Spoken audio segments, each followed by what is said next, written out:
New Age of Heroes! Select your hero. Select your assist type. Select your assist type. Select your assist type. It's simple. Dave McCormick said he was voting against it. I'm someone who's pro-life, has been pro-life. With no exceptions to rape or incest. And overturning Roe made him very, very happy. Dave McCormick, simply too extreme for Pennsylvania. Get your pet game day ready this football season at Chewy. Shop their favorite team's toys, apparel, and more. Score big today at Chewy. New Age of Heroes! That's not all. There are several search engines designed to search his over 70,000 videos that even have options to show the trend of word usage. And of course, a forum with over 280,000 posts discussing him, not including side threads that would greatly inflate that number. While Phil is covered to great lengths, information is hardly ever centralized or easily consumed, prompting the creation of reasonably shorter videos dissecting different elements of his life. This video, perhaps unreasonably so, will attempt to tackle it all. Select your assist type.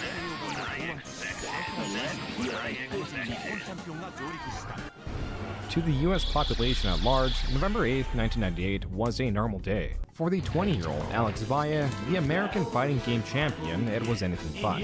For the first time ever, the fledgling American fighting game scene was going head-to-head with the somewhat matured Japanese scene that had more financial backing, production and the coverage and tempering than the Americans. The Japanese champion, Valle's opposition, was the 16-year-old Daigo, who had flown out from Japan to make history. The game, Street Fighter III Alpha, was the medium. This could go any way, though the Japanese had the perceived advantage. That's why Valle's victory in the first match intensified the competition.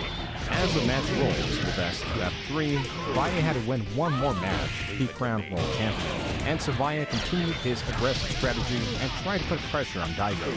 Daigo, however, began adapting and started finding openings, anticipating Valle's attacks. Adaptation was never as important as it was here in the finals.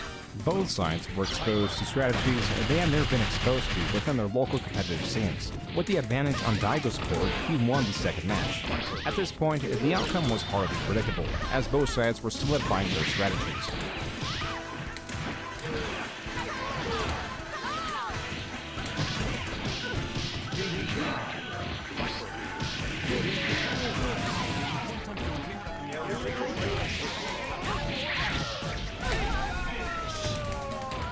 Daigo had won and become the world champion of the fighting game community, projecting Japan's strength and their competitors as fierce. It was historical moments such as these that emboldened new players to join the competitive environment that had only seen growth.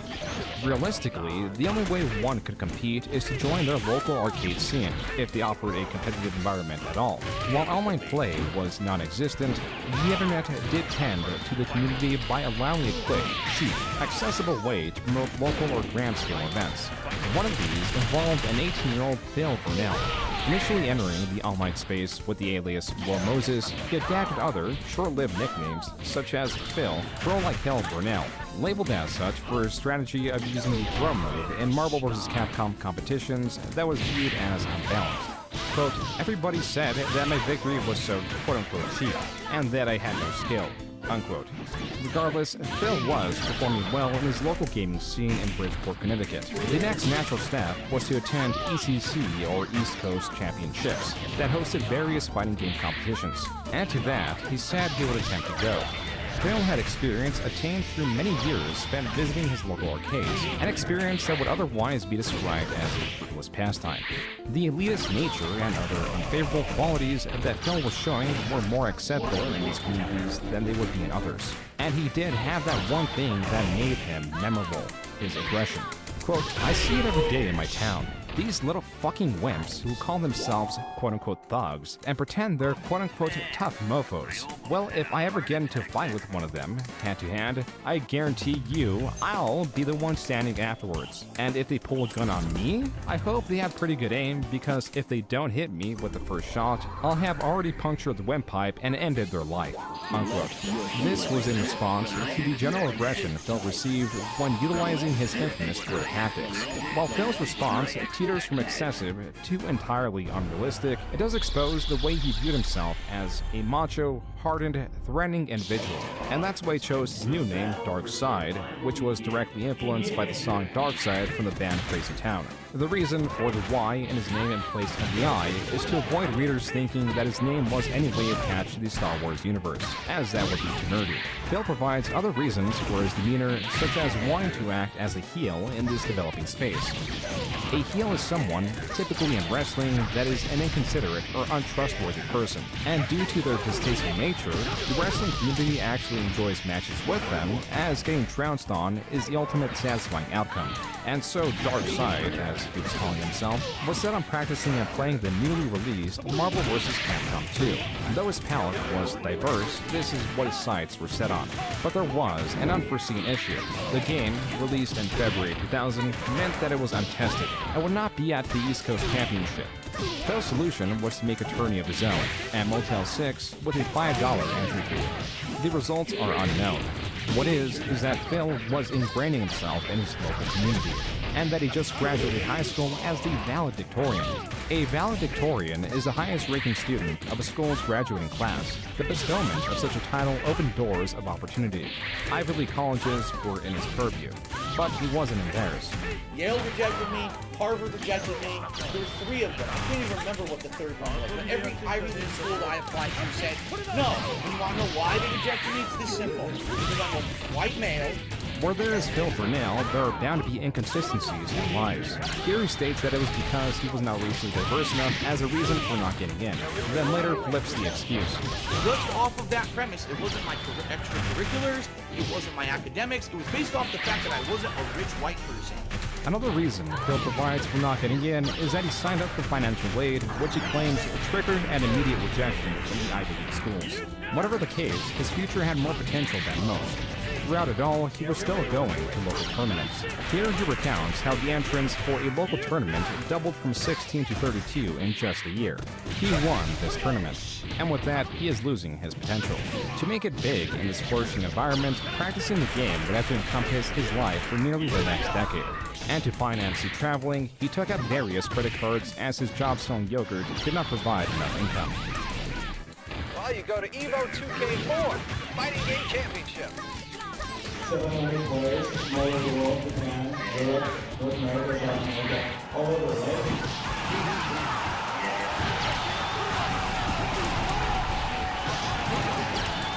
There's insane competition in the fighting game community, especially from Japan nowadays. And it's like a, you know, who cares about the flash? You can leave the flash there. Make sure the gameplay is solid. No more stupid additions.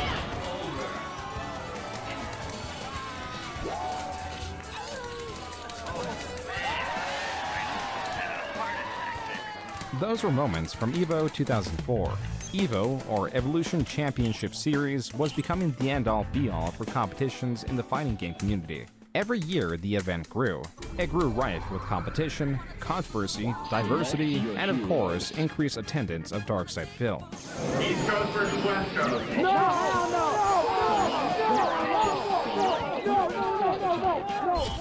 In this particular moment at EVO 2002, the infamous Darkside Phil was selected as a sort of representative of the East Coast theater. Commentary from the people recording demonstrated how welcome he was. So you are not East Coast.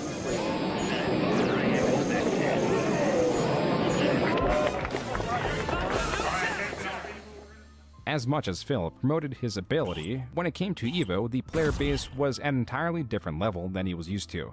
Losses here were common, and people did not take kindly to his hostility online, where he was physically threatened with his opposition. I was the guy who always talked shit. I was the guy who always was like, man, don't get in my face in the tournament. I will fuck you up. I will throw you in a trash can. I will, I used to do that. But in person, that was a different story. I mean, online, he would freaking you know, run his flap and post a lot, respond to everything, you know, but when you see him at the tournaments, he just sits there, you know, he's not doing nothing. That was Jaha, one of the more hot-headed players that was not afraid of confrontation. He was talking a bunch of shit against like the top Marvel players, so Shady K was one of them, and Shady K didn't like he would like run his mouth so much. I mean, this guy would make posts that were like a mile long. When DSP was leaving with like him and a couple of his boys, that's when it was time to like roll up on him. We followed them outside, we caught him outside, and they were getting up in like, you know, DSP's fucking friends' faces too, just to fucking make sure none of them got crazy, but they were all fucking bricks. He just turned fucking white, and it's funny because he just like talks so much shit on the internet, but when you run into him in fucking person, he's just fucking, you know, turns white as a ghost. DSP was able to diffuse the situation by paying Shady K, Jaha's friend, $10. They arrived to that amount from a money match that was meant to go 10 rounds for a total of $100. But since it was cut short due to time limitations, and DSP only fought and lost a single match, Jaha and his crew were able to swindle those $10 that DSP had no obligation to pay. But even then, it was cheaper than a trip to the hospital. As for the forums, or the medium DSP would unleash his threats, Shoryuken.com, or SRK for short, is named after a popular move in Street Fighter. DSP continued to expand his character, adding the tagline, "The King of Hate." And the whole idea behind the King of Hate moniker was everyone hates me because I talk so much shit online, but no one can do anything about it because in person, I could hold up my end of the shit talking and win. I understand that you got something you want to say about the DSP. Nah, I don't got nothing to say about that. Oh yeah? Now, in 2003, Phil's infamy grew to new heights after he was banned from the SRK forums. Even the smaller competitions he did win would not be received with commemoration, but ire. In addition to the displeasures at his victory was what appears to be Phil advertising his website known as TopHaters.com. Further investigation reveals that this website of Phil's creation was a response to TopPlayers.com, a West Coast-centered Street Fighter website. Looking further into it, this is not just a response to Top Players, but Phil's lashing out at his infamy. There is much to unpack through the multiple pages of this website. On this page alone, he challenges some of the fighting game culture he himself is guilty of. On the main page, he informs readers that he works at Circuit City. On this thread, he is hating on the mechanics of Guilty Gear, a different fighting game. His words and his culture do not resonate within the fighting game community. Even so, he petitioned for financial support, supposedly to run the website, while also complaining about the lack of users. Despite a clear lack of support, Phil went onward with a new project known as Impact. As TopHaters.com was Phil's answers to TopPlayers.com, Impact was Phil's answer to EVO. And even though Phil continued to attend, he sought to make his own large-scale event. Quote, "It's obvious that Impact is going to compete heavily with EVO," unquote. On the threads created by Phil to promote Impact that included fundraising, brainstorming ideas, and other items meant to trigger discussion, on average would have at most a single other response. That was also the only respondent to the majority of Phil's posts. Even threads discussing how much Phil sucked garnered more attention on his website than Impact. TopHaters.com was a failed project. DSP now espoused to this negativity will not use his character to his benefit. Instead, he used it to attack beloved franchises like Counter-Strike and Warcraft 3. Even then, that was only a distraction from his assaults at fighting game culture. Here, he lambasted what was known in the fighting game community as combo videos. In the early days of the fighting game community, CDs were exchanged in person.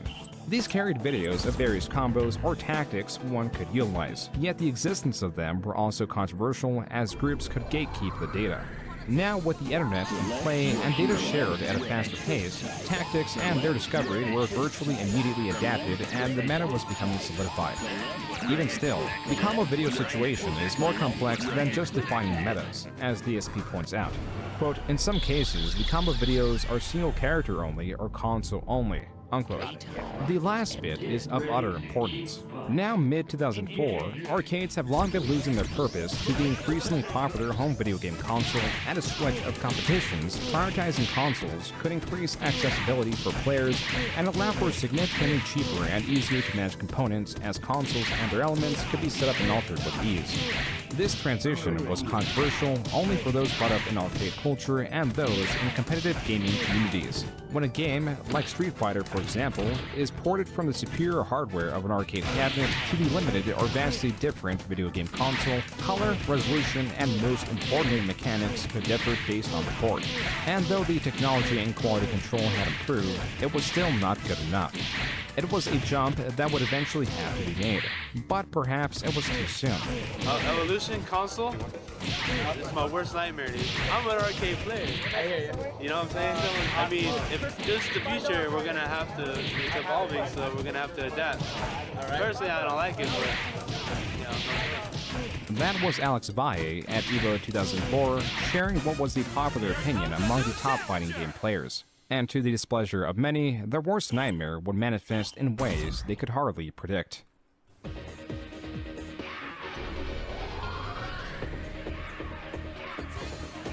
Select your hero.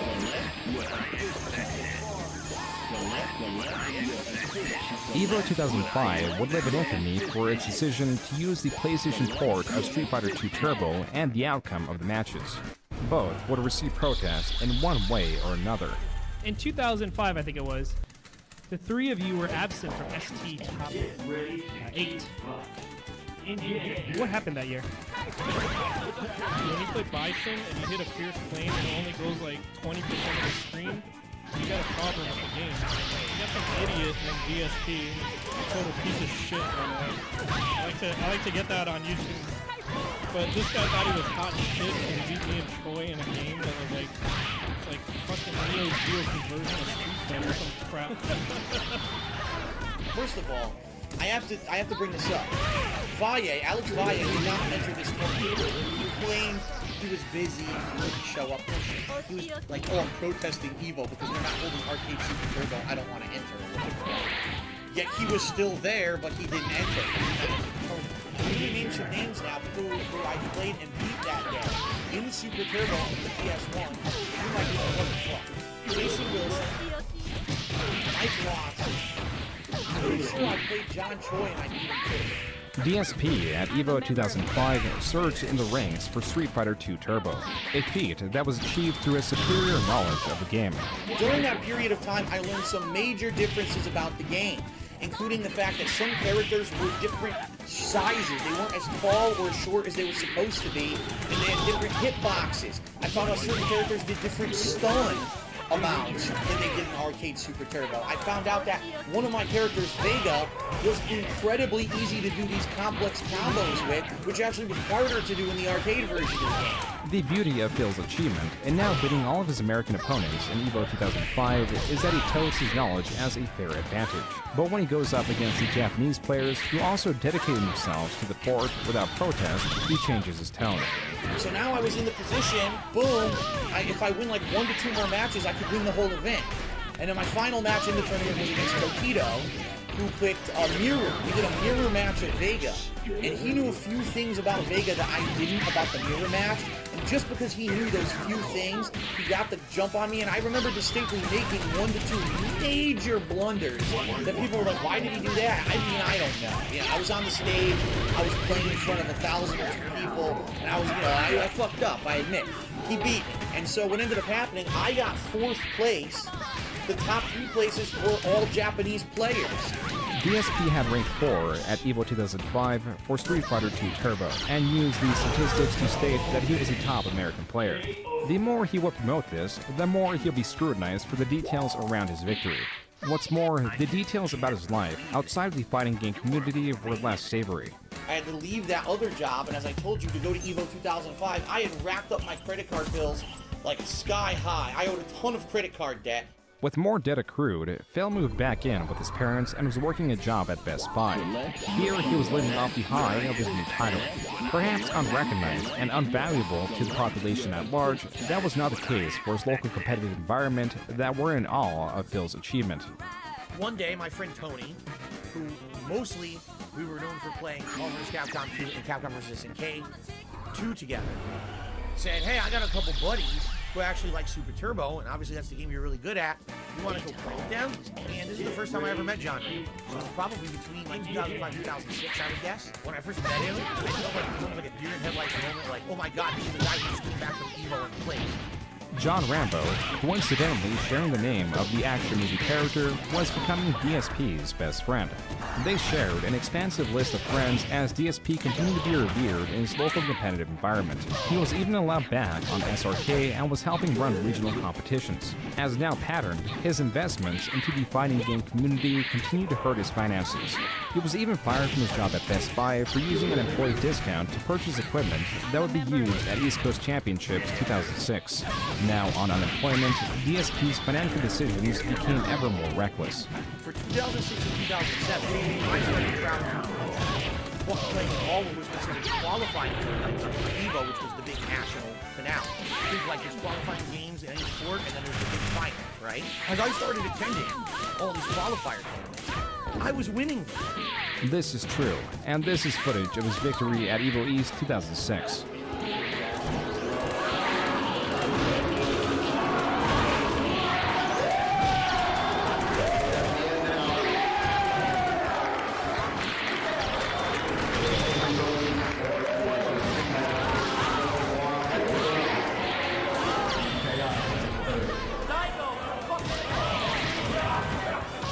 As neat as these victories were, traveling across the country when he already secured a high position in Evo meant that he was effectively wasting his money, as having more than one seat was pointless.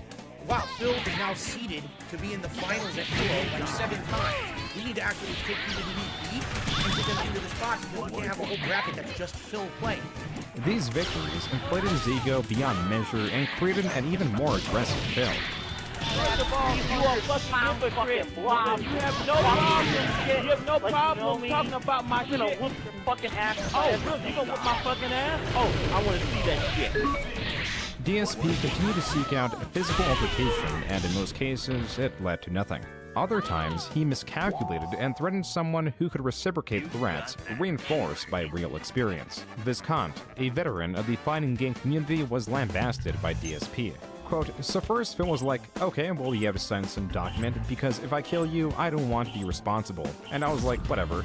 Then there was an actual serious negotiation over who the ref was going to be. And I think we settled on Walter from Connecticut, but I don't remember this part either. Then there was an honest-to-God negotiation over weight and that we were going to have to weigh in and everything. Again, I'm not making any of this up. As dumb as this sounds, this absolutely happened. So one day Phil IMs me on AIM and tries to back out. He was like, hey, so how about this? How about we pretend like we're going to fight, and then when a whole crowd is around us, we both do DX clock chops to the crowd. That'll be such a goof. This really happened, and I'm just like, are you fucking kidding me? I honestly couldn't believe he was pulling this, and I was still mad about the whole thing and actually wanted to fight him. From that point on, there never really was any problem between him and I, unquote. When it came to real fights, backing out was typical of Phil. But when it came to Street Fighter, he was more confident than he'd ever been. Alright, we got the man of all hate, the one and only DSP. I call him Phil, because Phil's cool. Anyhow, Phil, how you feel about ST? I mean, for years, these same guys are on top. And yes, I'm talking about John Choi, I'm talking about Alex Valle. Winning ST, placing, okay, they're good. But to disrespect the people that got top 8 at Evolution, to make excuses because it's on console, it's ridiculous. There you go. You heard it from DSP. Straight from DSP. DSP, thank you. Check out the shirt. Take this, bitch. Take that. Could Phil really back up these claims, or on the other side, could Valle beat Phil? Alex Valle, this guy right here, living legend, Street Fighter scene. First and foremost, you know what I gotta ask you? The ST beef with DSP. I don't even consider it a beef. It's like another scrub, another day. As chance would have it, they actually did compete at EVO 2006. First match finally. Oh, on stage, Phil versus Alex Valle. I'm like, oh great. It was a decent match, I lost. I was like, motherfucker, you know, all this practice, I waited all day, basically mindfucked me waiting all day to play my match. I finally play Alex Valle and I lose. Phil, now in the loser's bracket, still had a chance to redeem himself. And after working his way through the loser's bracket, he had his final match of the day. My final match is against, guess who? Tokita. Now this is the guy who beat me in 2005 on stage mirror match with Vega. The results of Tokido and DSP's first two matches played out exactly like they did in Evo 2005. Both players won a single match, and it came down to the last match where the results were also mirrored. And he won, and knocked me down, and I fucking lost. And I was like, I was taking my fucking shirt off, I didn't over like fucking shit. DSP did not even place in the top 8. He was now the former top American player, but if anything, he was still persistent. In 2007, he went at it again, also winning Evo East.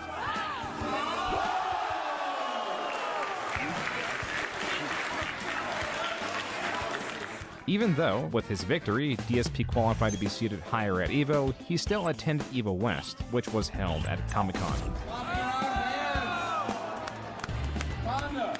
Come back. Opening down for Japan. David Sterling, one match. DSP, one match. There was an Evo West in San Diego, and fucking DSP was fucking talking shit about Mike Watson. That's my road dog. When we fucking ran him down in Evo West, you know, we didn't even fucking wait to get outside. Watson just fucking went up to him in the arcade hall and just told him, dude, why the fuck you talking shit, this and that, blah, blah, blah. And he just didn't even want to face us, like, just kept on, like, cowering away, looking away, and being fucking quiet, this and that, and just fucking scared shitless, and we're fucking following him around, dude, like, what the fuck's your problem? And, you know, Watson's Thank you for the following. a forgiving guy, so he just fucking pretty much got to the point where he made him apologize. Select your heroes. Select your assist type. Select your assist type. Select your assist type. I wonder, did my like follow thing ever even show up? Select your assist type. Yeah, man, good games.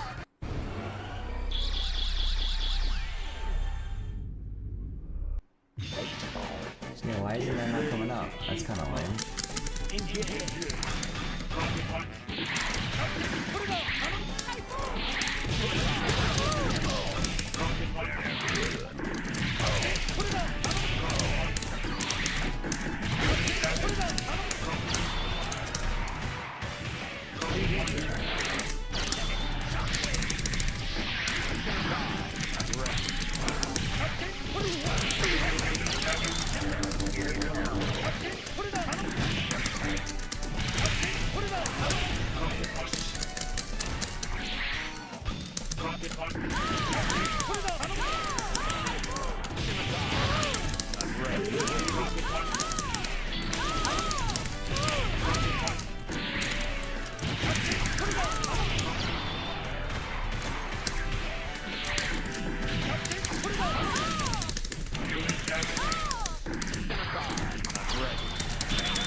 Select your hero. Select your assist type. Honestly, this is a team I could get really down with. I freaking love Cable. Get ready to keep up.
Mission completed.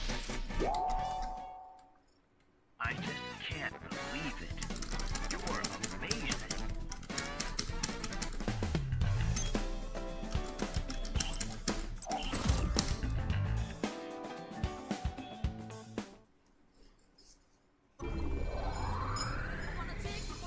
Select your hero.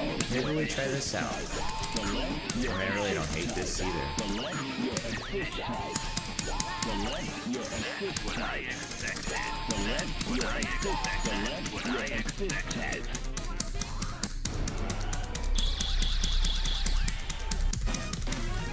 Come on.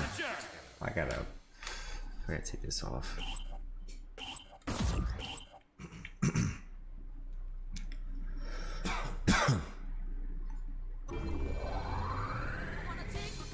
Select your heroes. Select your assist type. Select your assist type. Select your assist type. Second now.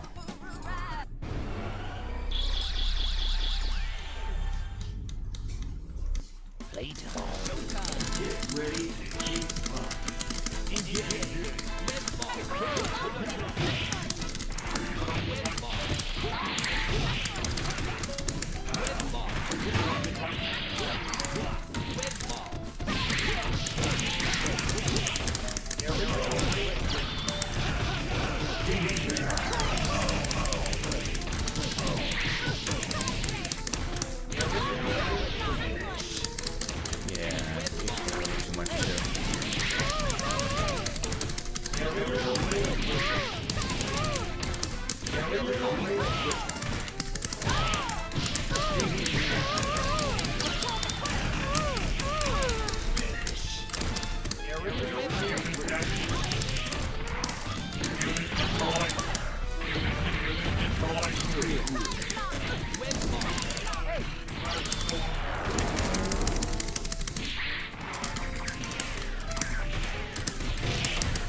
Yeah, I definitely don't play as much as you.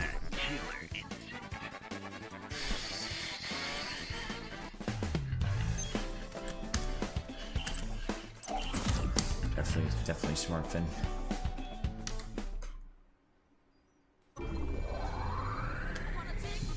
Select your hero. Select your assist type. Select your assist type. Select your assist type.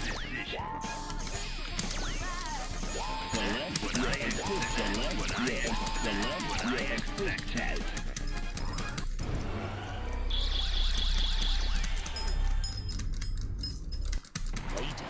Your move. Engage. Here comes a new challenger. Come on, bro.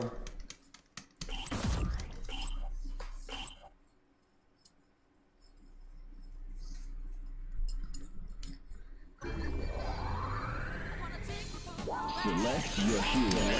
Your assist type. Select your assist type. Select your assist type. Nice team, dude. Assist type.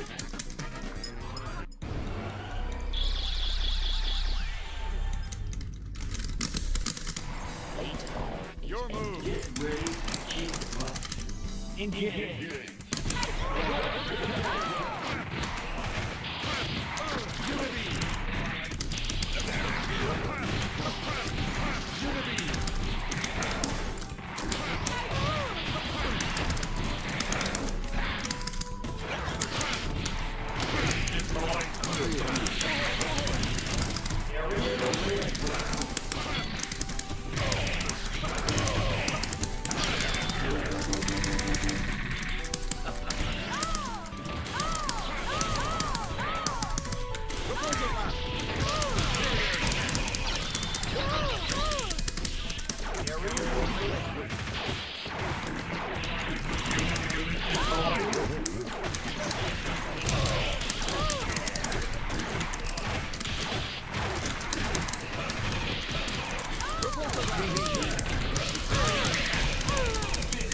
This guy plays like the douche.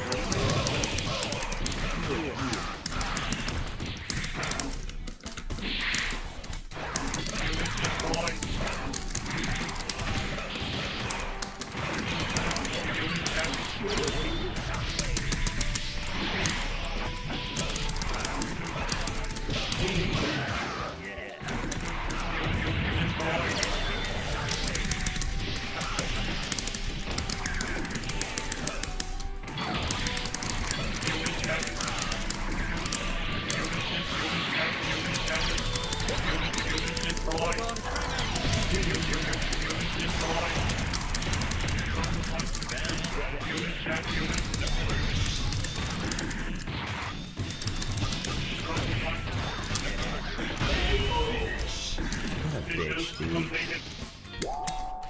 That was rough. Oh man, I almost had a heart attack there.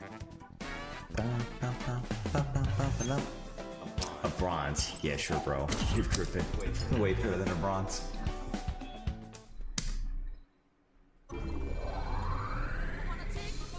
Select your hero. Your assist type. Select your assist type. Select damn it. Select your hero. Select your assist type. Select. Here comes a new challenger.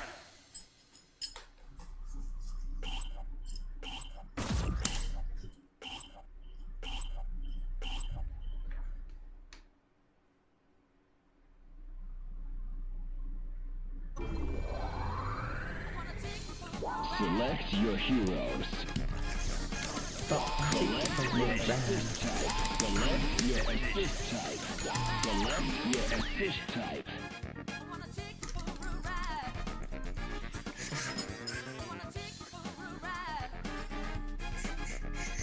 Yo, my man, where you at? Select your assist type. Select your assist type. Select your assist type.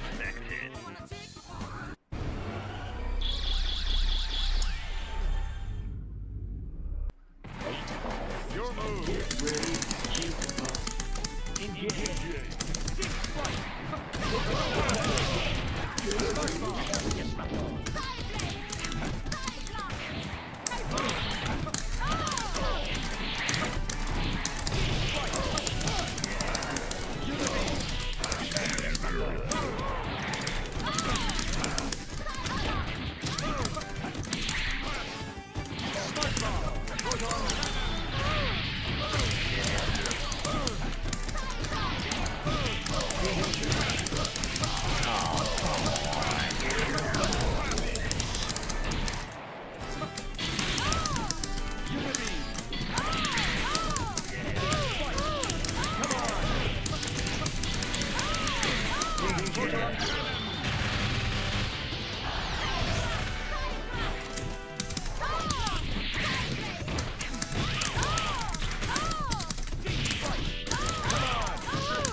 You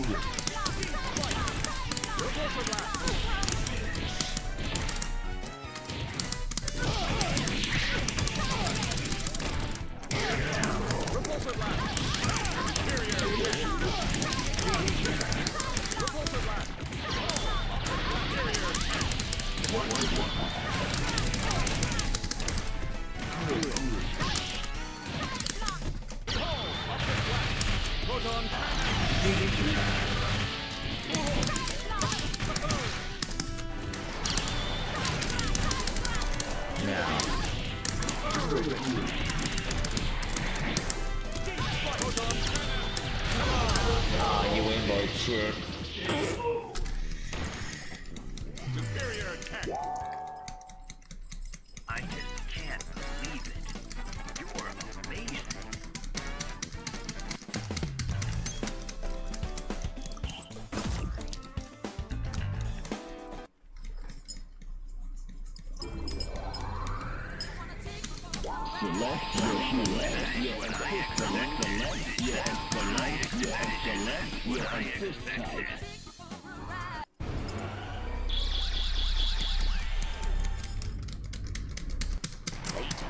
Your move. Get ready to keep up.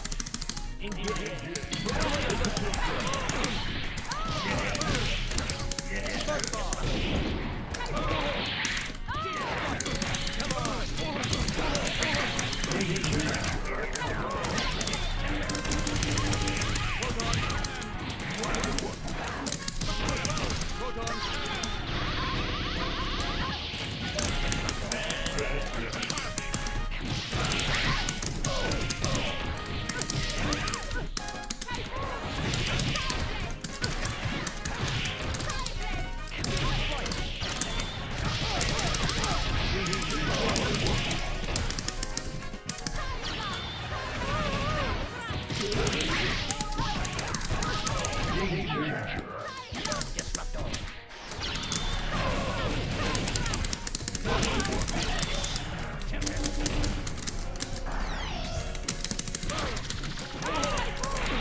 You got that killer instinct.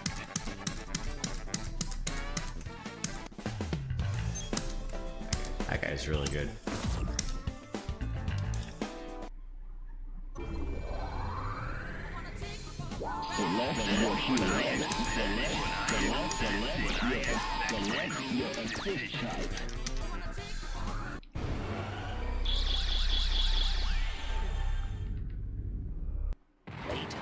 Your move. The battle for survival begins. Engage.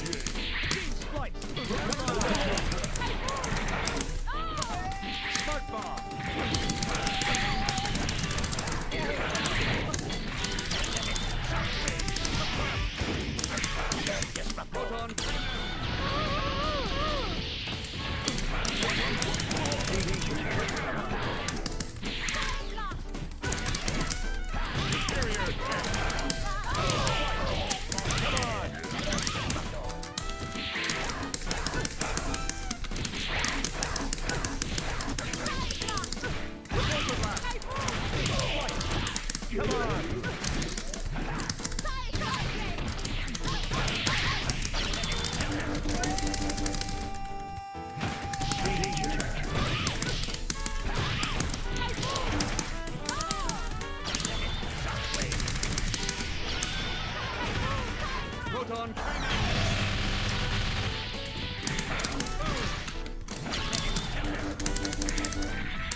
It's gone. I just can't believe it. You're amazing.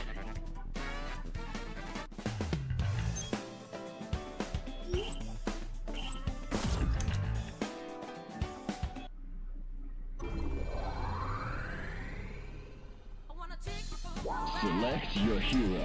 Select your assist. Select your assist type.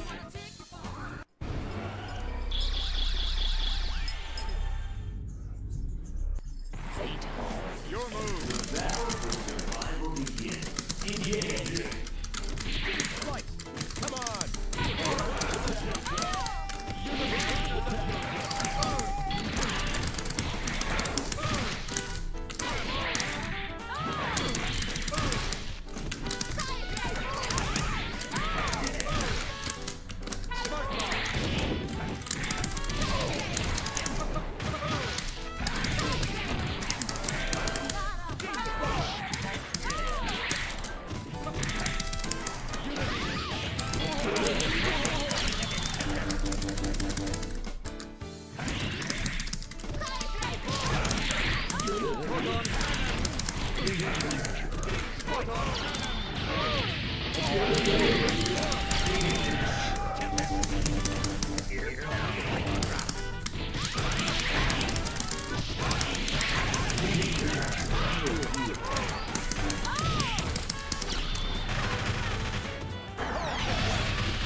I just can't believe it.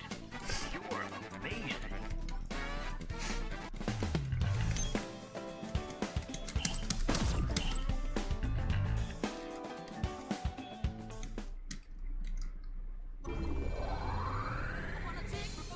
Select your heroes. Select your assist type. Oh no.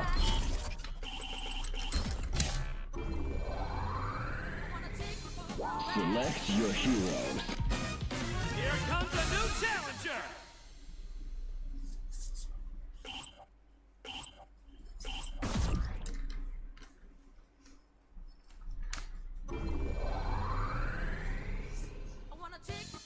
Select your heroes.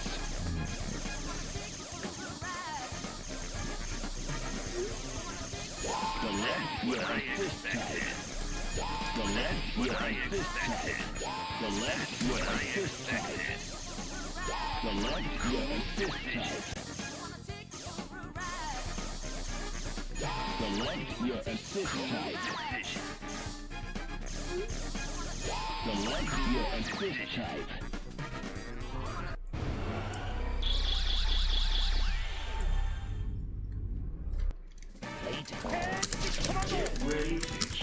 I love Captain Commando.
Select your hero. Select your assist type. Select your assist type. Select your assist type. Select your assist type. Cool decision.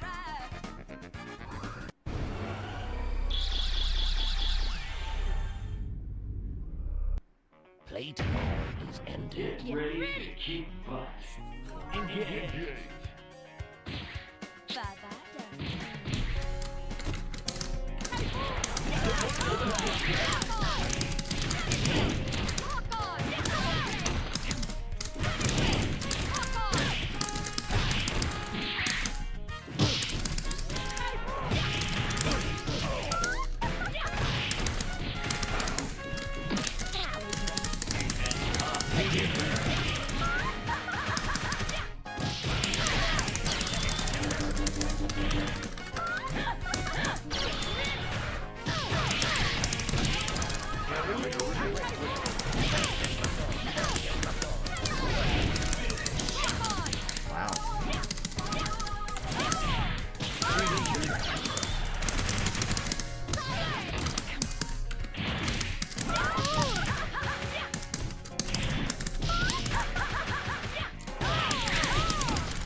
You got that killer in. Damn.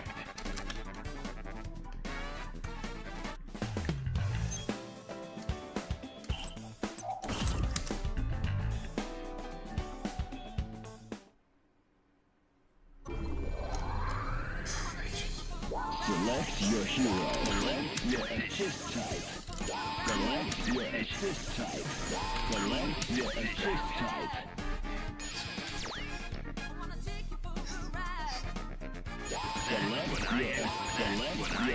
Select your assist type. Here comes a new God damn it. challenger.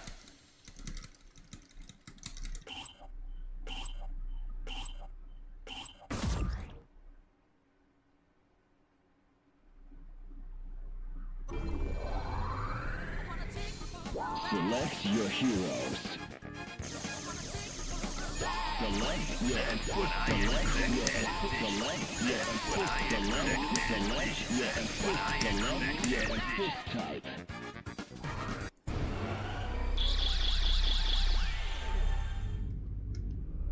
Baseball is ended. Get ready to kick butt. Engage.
Bastard. That was a really good game.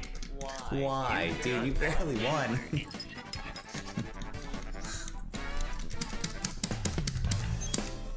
And you're also gold, bro. Like, what the fuck? You're not that good. And you're going to stand by. What a loser. Select your hero. Select your assist type. Select your assist type. Select your assist type. Select your assist type.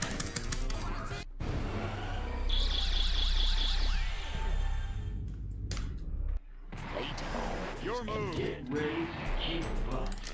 Here comes a new challenger. Guys.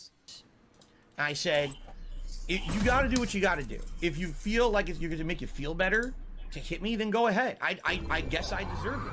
But, and he's like, well, I don't understand why. And I was like, dude, I'm an alcoholic. Right here, I was like, I'm an alcoholic. And I just can't control myself when I do it. And, at that point, I actually started crying because I felt so bad about everything that I had done. And how stupid I was losing. Rumor of what took place at this event was spread within the fighting game. You guys remember the whole thing with GSP and like with the West Coast people where they almost like he was like really scared that he was gonna get beat up. I heard he was like crying and everything, so that was pretty funny. DSP had the same control as a heel by losing the players who were far more popular than he was. He again, for Evil Angel, did not even play his team top 8. Even if he won such events, the prize money would be widowed to counter the credit card debt that he had. His new job was not doing much for him either. Then I ended up finally getting a job after the Best Buy debacle at a place called Helicopter Support Incorporated, which is also in Bridgeport, Connecticut. Actually, I take that back. I think Helicopter Support Incorporated is Trumbull Law. This is a strange leap from working at Best Buy to working as a medium and helicopter art selector. His degree is that he had recent environment was supposed to be business. So DSP's work experience, nor his educational background, was related to his current position. The only thing that was his father who had been working at the company, and it is understood that DSP secured his position due to nepotism. There was an additional development that DSP he was now starting a perilous path, one that machinations would be far more complex than he could ever predict or even understand. Yet he stood directly in the center to win us it all. Can't believe it. So basically, I was very nervous. We went to this Chinese restaurant, and I swear to you, the first fortune that I got, well, my fortune I got that they said, financial hardship in your life is coming to an end. By the way, when I do record gameplay, I use a digital camera. Don't worry, you're not gonna edit this video? You're just gonna post it as is, with the 10-minute mark? Why would I edit? It took 2 days, actually, off of work just to play Batman Arkham Asylum. Because I knew it was gonna be great, and you know what? I don't regret it at all. Even though I'm the fucking Batman! The Dark Side Phil YouTube channel was created on March 3rd, 2007, but was not utilized until 2008. Phil began by recording some of the fighting game events he would enter. The earliest available video is Midwest Moment 4 Day 1 Setup. The next one is Moment 7, then 13, then 19. Though all these videos range from 13 seconds to 2 minutes and 16 seconds, the jumping of the numerical order means that several videos were deleted and various pre-existing videos are lost. This was not the only event he recorded in 2008, and alongside those videos, DSP began recording gameplay of various genres. The quality as such reflected the best his equipment would allow, as he positioned his camera initially on the floor and pointed it towards his television. DSP recorded Star Wars The Force Unleashed, At least I got all this fucking high-definition ear detail. Castle Crashers, It's a bunch of fucking horseshit, to be honest. and Mercenaries 2. Another Grand Theft Auto 4 rip-off mission. While the genres varied, the style of recording, the commentary, and the titling, in that he proclaimed the game sucked, provided some theming in a space that lacked cohesion. YouTube, as it was looked at as a video repository, a place to consume viral videos. Series and the like were virtually non-existent. There was no meta for videos and not much of a reason to make them, considering that a paycheck through content creation was unheard of. In such an uncompetitive and themeless space, Phil's videos excelled. He quickly found out that his gameplay videos did better than his recordings of fighting game events. Then found out that if he recorded proper sequences of walkthroughs, missions, and games, the chain of videos garnered even more views, as was demonstrated by his gameplay of Saints Row 2. These were uploaded out of sequence, as Phil relied on a unique method of recording.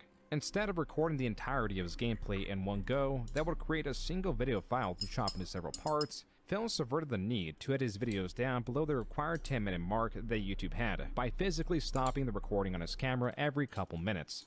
Oh my god, this is bullshit. Ugh. Okay, Saints Row 2, trying to kill the general again. This naturally created individual files that not only saved him time on the editing process, but the rendering as well. From here, he could upload the files directly. The only additional effort applied left was to name the videos. Though Phil, in late 2008, did commit himself to recording entire playthroughs of games full with his commentary, the sequence was still scrambled and parts were uploaded out of order. But by the time he began his Fallout 3 series, now adopting his role of what would be known as a Let's Player, he was finally correcting these errors and uploading a sequence. Then the issue was not the sequence, but how much he was uploading.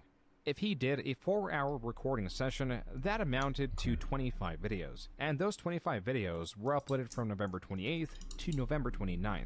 That was 25 uploads in just 2 days. Phil, with some fluctuation, was spamming his uploads. By December 19th, even with his job in mind, he was up to part 137 of the Fallout Let's Play series. That was only a fraction of his 749 videos. This means Phil, at 1,400 subscribers, averaged around 2 subscribers per video. The comments were quite vocal with their exhaustion of the spam. Quote, "Stop spamming videos, they are not that good," unquote. Some comments seem to just target Phil as a person. Quote, "Fucking you, you are a stupid man, suck my lick," unquote. Phil's commentary was colorful and could prompt these responses. Oh look. Blah, blah.